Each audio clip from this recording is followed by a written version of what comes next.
all over the country.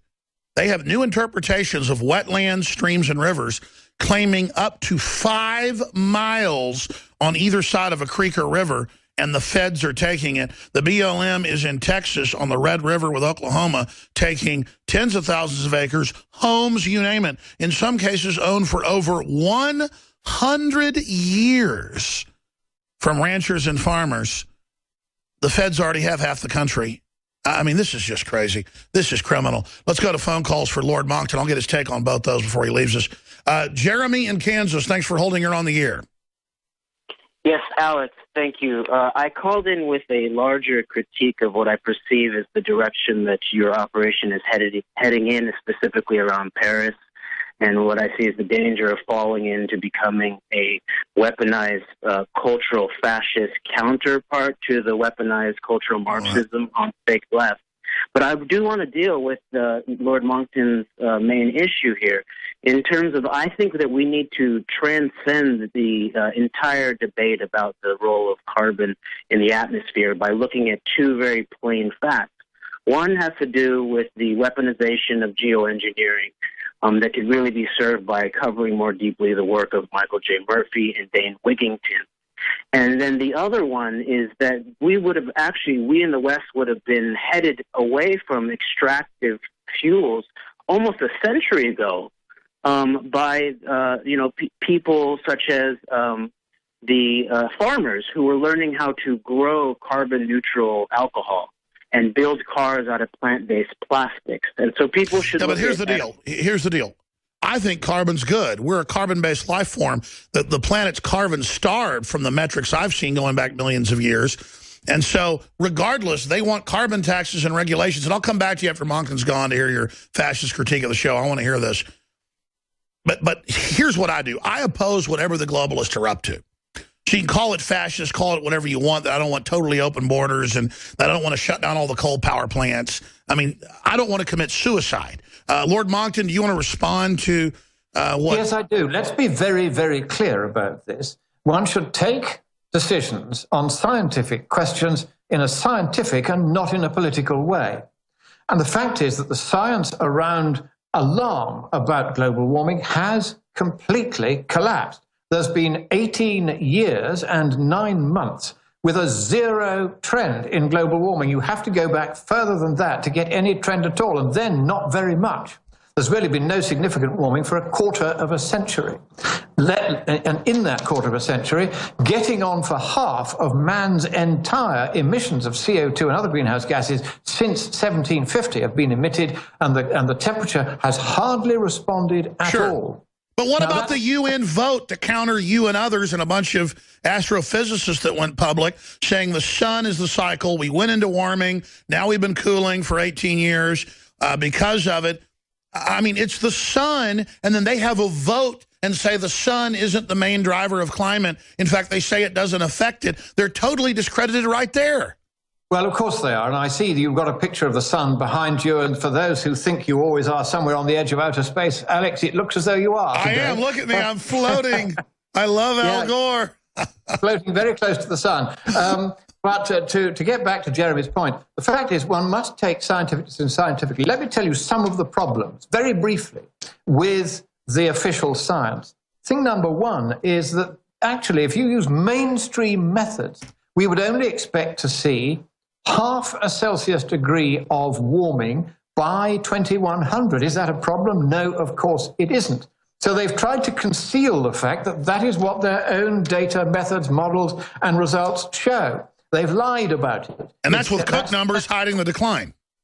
This is a different fraud. It is the central fraud, where they know that their own methods, however wrong they are, say to them that it's only going to be about half a Celsius degree of warming to 2100, and they say, oh, it's going to be 2.2, or it might even be 4. Nonsense. They know it's only going to be half a degree on their own methods, but their own methods still exaggerate, because it's just been discovered that the effect of CO2 on the climate has been overstated in all the models by 40%.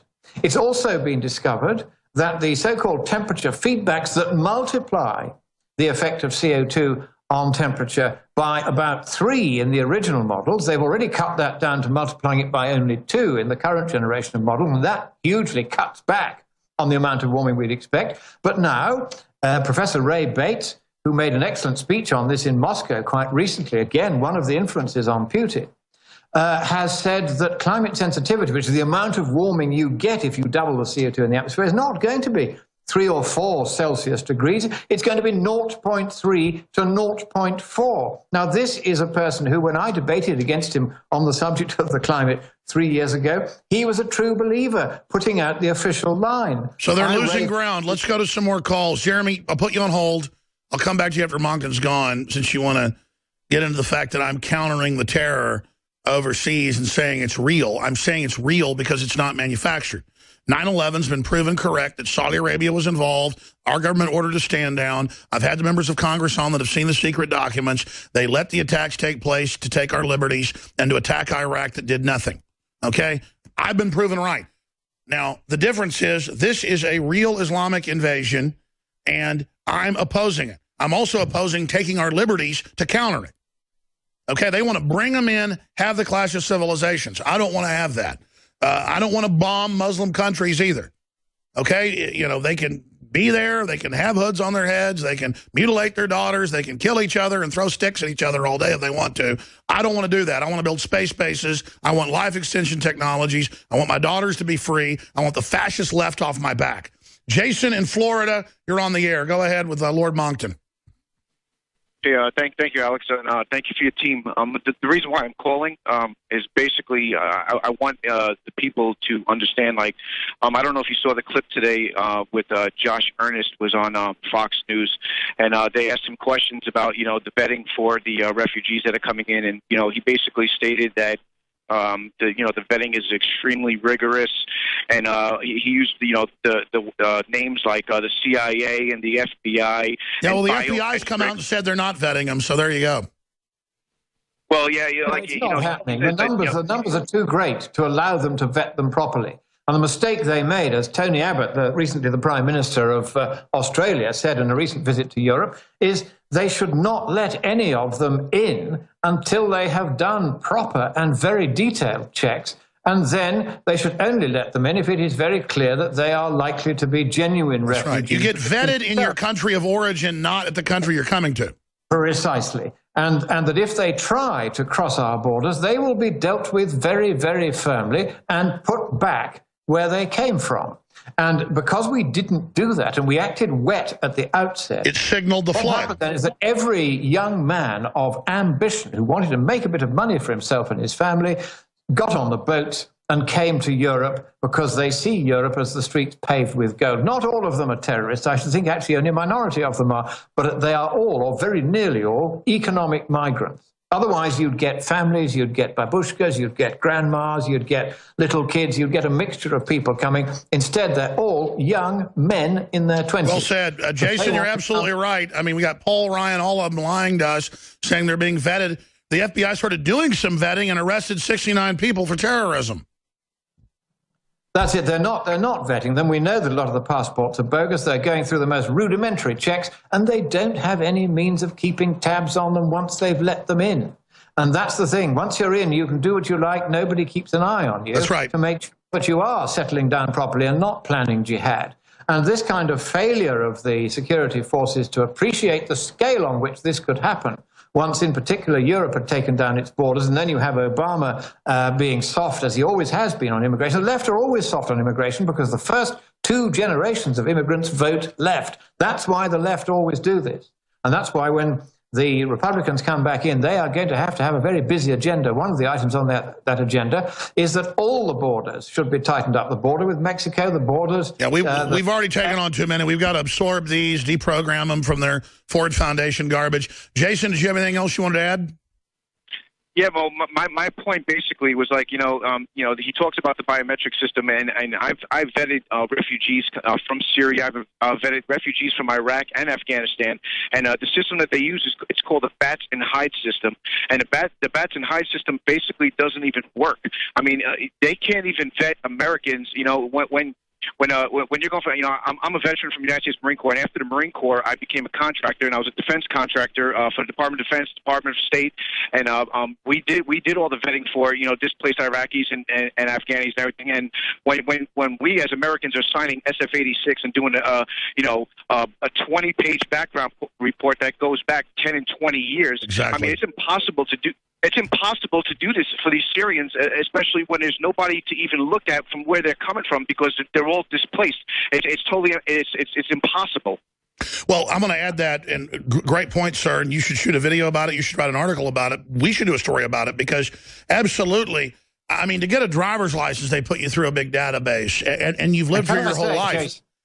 Jason, can I say how very nice it is to have someone on who has a background in this and knows about it and knows how much trouble should be taken if you're going to do vetting properly.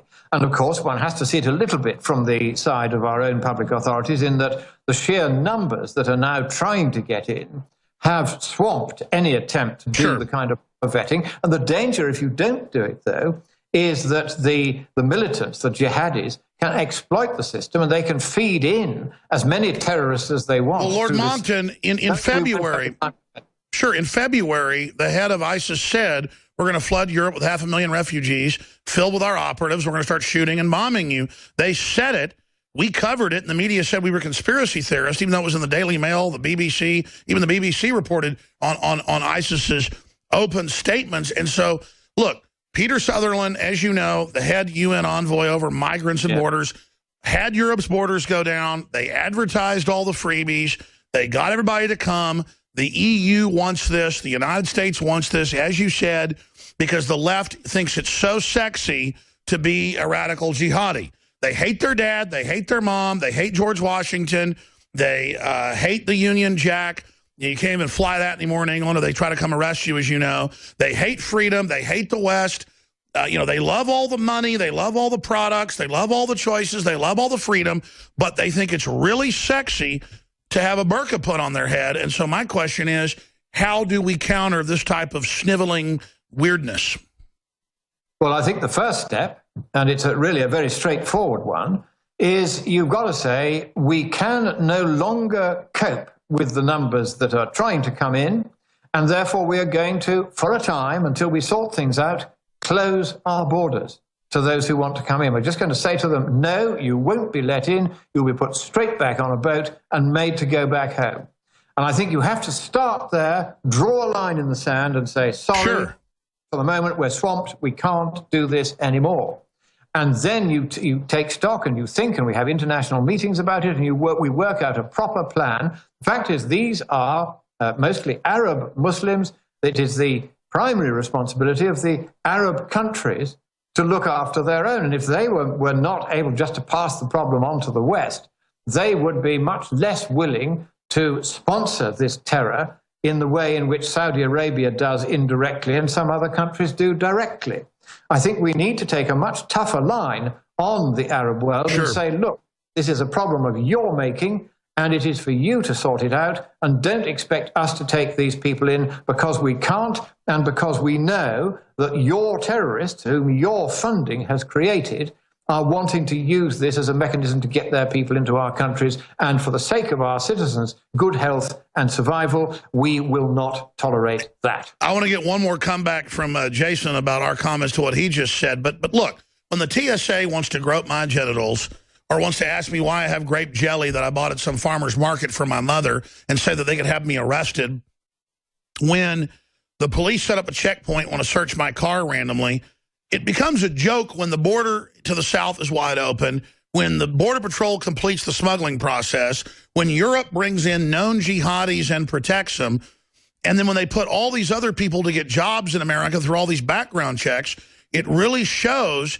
that the security system is there to harass the producers and the citizens and to make sure we're minding our P's and Q's when the UN, the governing class, all the rest of them are above the law. So I want to ask Lord Monkton this and then go back to Jason.